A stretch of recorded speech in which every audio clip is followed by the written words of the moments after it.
আসসালামু আলাইকুম। সঞ্চয় বা বিনিয়োগের কথা মাথায় এলেই আমাদের দেশের সাধারণ মানুষের মনে সবার আগে যে প্রশ্নটি জাগে তা হল কোন ব্যাংকে টাকা রাখলে দ্রুততম সময়ে তা দ্বিগুণ হবে। বর্তমানে সোনালী ব্যাংক সহ দেশের শীর্ষস্থানীয় বেসরকারি ব্যাংকগুলোতে টাকা দ্বিগুণ করার বা ডাবল বেনিফিট স্কিম নিয়ে আপনারা প্রতিনিয়ত প্রশ্ন করছেন। বিশেষ করে Sonali bank, Dutch Bangla bank, BRAC bank, city bank এবং পূবালী ব্যাংকের মতো জনপ্রিয় ব্যাংকগুলোতে বর্তমানে এই স্কিমগুলোর অবস্থা কী? কেন এই ব্যাংকগুলো আগের মতো আকর্ষণীয় অফার দিচ্ছে না? এই সব প্রশ্নের উত্তর এবং দেশের ব্যাংকিং খাতের বর্তমান বাস্তব চিত্র নিয়ে আজকের এই ভিডিওটি সাজানো হয়েছে। তবে ভিডিওটির একদম শেষে আমি আপনাদের এমন কিছু গোপন ও গুরুত্বপূর্ণ তথ্য দেব যা আপনি পূর্বে কখনোই কল্পনাই করেন নাই। তাই পুরো ভিডিওটি না টেনে শেষ পর্যন্ত দেখুন। বন্ধুরা, আমরা জানি যে ব্যাংকিং খাতে বিনিয়োগের অন্যতম জনপ্রিয় মাধ্যম হল ডাবল বেনিফিট স্কিম, যেখানে একটি নির্দিষ্ট সময় পর ব্যাংক আপনার জমা রাখা মূল টাকাকে দ্বিগুণ করে ফেরত দেয়। অনেক দর্শক আমাদের ভিডিওর কমেন্ট বক্সে জানতে চেয়েছেন যে সোনালী ব্যাংক বা বড় বেসরকারি ব্যাংকগুলোতে কেন এখন ৫ বা ৬ বছরে টাকা দ্বিগুণ হচ্ছে না। আপনারা হয়তো লক্ষ্য করেছেন ডাচ বাংলা, ব্র্যাক কিংবা সিটি ব্যাংকের মতো ব্যাংকগুলোতে ডাবল বেনিফিট স্কিম খুঁজে পাওয়া এখন বেশ কঠিন হয়ে দাঁড়িয়েছে। এর পেছনে মূল কারণগুলো আমাদের বুঝতে হবে। আসলে যে কোনো ব্যাংকের পলিসি নির্ভর করে তাদের হাতে থাকা তারল্য বা লিকুইডিটির ওপর। বর্তমানে Sonali bank, Dutch Bangla bank, BRAC bank এবং সিটি ব্যাংকের মতো প্রতিষ্ঠানগুলোতে অধিক পরিমাণে তারল্য বা অলস টাকা জমা রয়েছে। গ্রাহকদের অগাধ আস্থার কারণে এই ব্যাংকগুলোতে আমানত রাখার পরিমাণ দিন দিন বাড়ছে। যখন একটি ব্যাংকের কাছে পর্যাপ্ত টাকা থাকে এবং তাদের ক্যাশ ফ্লো অনেক শক্তিশালী হয়, তখন তারা চড়া সুদে আমানত সংগ্রহ করার প্রয়োজন বোধ করে না। রেমিটেন্সের মাধ্যমেও কিন্তু এই ব্যাংকগুলো একটি নির্দিষ্ট পরিমাণ ডলার এবং অর্থ নিয়মিত আয় করছে, যার ফলে আমানতের দিক থেকে এই ব্যাংকগুলো বর্তমানে শীর্ষ পর্যায়ে অবস্থান করছে। চলুন একটু গভীরে যাওয়া যাক। আমানতের শীর্ষে থাকা 10টি ব্যাংকের তালিকা যদি আমরা পর্যালোচনা করি, তবে দেখা যায় ইসলামী ব্যাংক, সোনালী ব্যাংক, পূবালী ব্যাংক এবং ব্র্যাক ব্যাংকের মতো প্রতিষ্ঠানগুলো হাজার হাজার কোটি টাকার আমানত নিয়ে বসে আছে। যখন ব্যাংকগুলোর কাছে এই বিপুল পরিমাণ ক্যাশ থাকে, তখন তারা সেগুলো নির্দিষ্ট জায়গায় সংরক্ষণ করে। প্রতিটি ব্যাংকেই তার আয়ের একটি অংশ প্রভিশন হিসেবে রাখতে হয় এবং পর্যাপ্ত মূলধন সংরক্ষণ করতে হয়। এই শক্তিশালী অর্থনৈতিক ভিতের কারণেই এই ব্যাংকগুলো গ্রাহকদের আস্থার শীর্ষে রয়েছে। এখন প্রশ্ন আসতে পারে, ব্যাংকগুলোর কাছে যদি এত টাকাই থাকে, তবে তারা কেন চড়া সুদে আপনার টাকা দ্বিগুণ করে দিচ্ছে না? এর উত্তর হল ব্যাংকিং ব্যবস্থার ভারসাম্য। ব্যাংকের কাছে যখন অধিক তারল্য থাকে, তখন ওই টাকাগুলো ব্যাংককে কোথাও না কোথাও ইনভেস্ট করতে হয়। ব্যাংক সাধারণত গ্রাহকদের কাছ থেকে আমানত নিয়ে তা বিভিন্ন জায়গায় ঋণ দেয় অথবা সরকারি বন্ডে বিনিয়োগ করে। কিন্তু ব্যাংক যদি গ্রাহককে অনেক বেশি হারে প্রফিট বা ইন্টারেস্ট দেয়, তবে ব্যাংককে তার চেয়েও বেশি হারে ঋণ দিতে হবে। বাজারে ঋণের চাহিদা এবং সুদের হারের সাথে তাল মিলিয়েই আমানতের সুদের হার নির্ধারণ করা হয়। আপনারা যদি গত বছরের ব্যাংকগুলোর নিট মুনাফা বা পরিচালন মুনাফার প্রতিবেদন পড়েন, তবে একটি চমকপ্রদ তথ্য দেখতে পাবেন। দেশের শীর্ষ ব্যাংকগুলো যেমন ব্র্যাক ব্যাংক, সিটি ব্যাংক কিংবা সোনালী ব্যাংক, এরা কিন্তু ট্রেজারি বন্ড, বিল বা সুকুক বন্ডে বিনিয়োগ করে ব্যাপক মুনাফা করছে।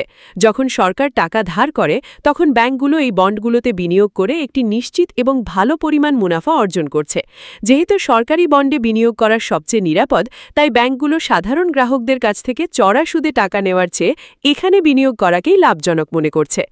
টাকা দ্বিগুণ হওয়ার ব্যাপারে কথা বললে দেখা যায়, কিছু কিছু ব্যাংকে আগে ৫ বা ৬ বছরে টাকা দ্বিগুণ হওয়ার স্কিম ছিল, কিন্তু বর্তমানে অনেক ব্যাংক এই সময়সীমা বাড়িয়ে ৭.৫ বছর বা কোনো ব্যাংক তো এই স্কিমগুলো সাময়িকভাবে বন্ধই করে দিয়েছে।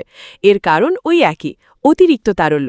ব্যাংক যখন দেখে তাদের কাছে প্রয়োজনের তুলনায় বেশি টাকা আছে, তখন তারা উচ্চ সুদে আর আমানত গ্রহণ করে না, যার কারণে ডাবল বেনিফিট স্কিমের প্যাকেজগুলো এখন আর আগের মতো সহজলভ্য নয়। সোনালী ব্যাংকের কথা আলাদাভাবে বলতে গেলে তাদের একটি অত্যন্ত জনপ্রিয় স্কিম ছিল ট্রিপল বেনিফিট স্কিম, যেখানে টাকা ৩ গুণ করার সুযোগ ছিল। কিন্তু আপনারা যদি এখন সরাসরি সোনালী ব্যাংকের যে কোনো শাখায় গিয়ে খোঁজ নেন, তবে তারা পরিষ্কার বলে দেবে যে এই স্কিমটি এখন আর নেই, এটি অনেক আগেই বন্ধ করে দেওয়া হয়েছে। সরকারি ব্যাংক হওয়া সত্ত্বেও সোনালী ব্যাংকের মতো প্রতিষ্ঠানগুলো এখন তাদের পলিসি পরিবর্তন করেছে এবং দীর্ঘমেয়াদী উচ্চ সুদের দায়ভার আর নিতে চাইছে না। অনেকেই হয়তো ভাবছেন, তাহলে কি আমরা টাকা দ্বিগুণ করার আশা ছেড়ে দেব? বিষয়টিকে অন্যভাবে দেখুন। যে ব্যাংকগুলো আপনাকে খুব কম সময়ে টাকা দ্বিগুণ করার অফার দেয়, অনেক ক্ষেত্রে তাদের তারল্য সংকট থাকতে পারে। তারা বাজার থেকে টাকা সংগ্রহের জন্য মরিয়া হয়ে উচ্চ সুদের অফার দেয়। কিন্তু বড় এবং শক্তিশালী ব্যাংক, যাদের ক্যাশ ফ্লো এবং রেমিটেন্স প্রবাহ ভালো, তারা স্থিতিশীলতাকে বেশি গুরুত্ব দেয়। গত কয়েক বছরের প্রতিবেদন পর্যালোচনা করলে দেখা যায়, BRAC bank, city bank, Dutch Bangla কিংবা সোনালী ব্যাংকের মূলধন পর্যাপ্ততা এবং আমানত বৃদ্ধি অত্যন্ত শক্তিশালী পর্যায়ে রয়েছে। বন্ধুরা, এই ব্যাংকগুলোর পরিচালন মুনাফা এবং নিট মুনাফার তালিকা লক্ষ্য করলে দেখা যায় তারা স্থির স্থিতিশীলতার দিকে হাঁটছে। আমানত বৃদ্ধিতে এক একটি ব্যাংকের দীর্ঘ তালিকা রয়েছে, যা তাদের সফলতার প্রমাণ দেয়। তাই যখন কোনো ব্যাংক 7.5 বছরে টাকা দ্বিগুণ করার কথা বলছে, বুঝতে হবে তারা বাজার পরিস্থিতি এবং তাদের নিজস্ব সক্ষমতা বিবেচনা করেই তা বলছে। ভিডিওটি আপনারা লাইক এবং শেয়ার করে দিন, কারণ তথ্যগুলো সবারই জানা প্রয়োজন। ব্যাংকিং খাতের এই পরিবর্তনগুলো সম্পর্কে আমরা যদি সচেতন না হই, তাহলে ভুল জায়গায় বিনিয়োগের ঝুঁকি থেকে যায়। মনে রাখবেন, উচ্চ মুনাফা মানেই সবসময় ভালো ব্যাংক নয়, বরং যে ব্যাংকের ভিত্তি শক্ত এবং যারা কেন্দ্রীয় ব্যাংকের নিয়মকানুন মেনে শক্তিশালী অবস্থানে আছে, সেখানে আপনার টাকা বেশি নিরাপদ। আমরা ভিডিওর প্রায় শেষ পর্যায়ে চলে এসেছি। যেমনটি আমি শুরুতে বলেছিলাম, ভিডিওর শেষে আমি আপনাদের এমন কিছু গোপন ও গুরুত্বপূর্ণ তথ্য দেব যা আপনার বিনিয়োগের ধারণা বদলে দেবে। সেই বিশেষ তথ্যটি দেওয়ার সময় এখন এসে গেছে। আপনারা কি জানেন বর্তমানে ব্যাংকগুলো কেন সাধারণ আমানতকারীদের ডাবল বেনিফিট স্কিমে আগ্রহ দেখাচ্ছে না?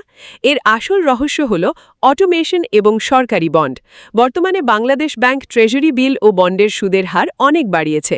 ব্যাংকগুলো এখন সরাসরি সাধারণ মানুষের কাছ থেকে 10 বা 11% সুদে টাকা না নিয়ে সরকারি ট্রেজারি বন্ডে বিনিয়োগ করছে, কারণ সেখানে কোনো ঝুঁকি নেই এবং মুনাফাও নিশ্চিত। বড় ব্যাংকগুলো এখন ব্যক্তি পর্যায়ের আমানতের চেয়ে প্রাতিষ্ঠানিক আমানত এবং সরকারি বন্ডকে বেশি গুরুত্ব দিচ্ছে। আরেকটি গোপন তথ্য হল, সোনালী ব্যাংক বা বড় ব্যাংকগুলো যে ডাবল বেনিফিট স্কিম বন্ধ করেছে বা সময় বাড়িয়েছে, এটি আসলে তাদের দুর্বলতা নয়, বরং তাদের শক্তির বহিঃপ্রকাশ। তাদের হাতে এত টাকা আছে যে নতুন করে উচ্চ সুদে আপনার টাকা নেওয়ার কোনো দায়বদ্ধতা তাদের নেই। তাই আপনি যদি দেখেন কোনো ছোট ব্যাংক আপনাকে মাত্র 5 বছরে টাকা দ্বিগুণ করার লোভ দেখাচ্ছে, তবে সেখানে টাকা রাখার আগে 10 বার ভাবুন। বড় ব্যাংকগুলোর এই অনীহা মূলত নির্দেশ করে যে তারা বর্তমান অর্থনৈতিক পরিস্থিতিতে সবচেয়ে নিরাপদ অবস্থানে আছে। আপনার জমানো টাকার নিরাপত্তার জন্য বড় ব্যাংকের এই নীতি আসলে গ্রাহকদের জন্যই দীর্ঘমেয়াদে মঙ্গলজনক। বিনিয়োগ করার আগে সবসময় ব্যাংকের বর্তমান তারল্য পরিস্থিতি এবং সরকারি নীতিমালার দিকে খেয়াল রাখুন।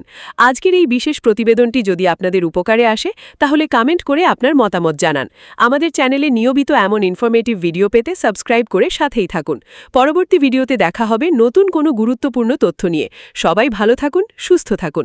আল্লাহ হাফেজ।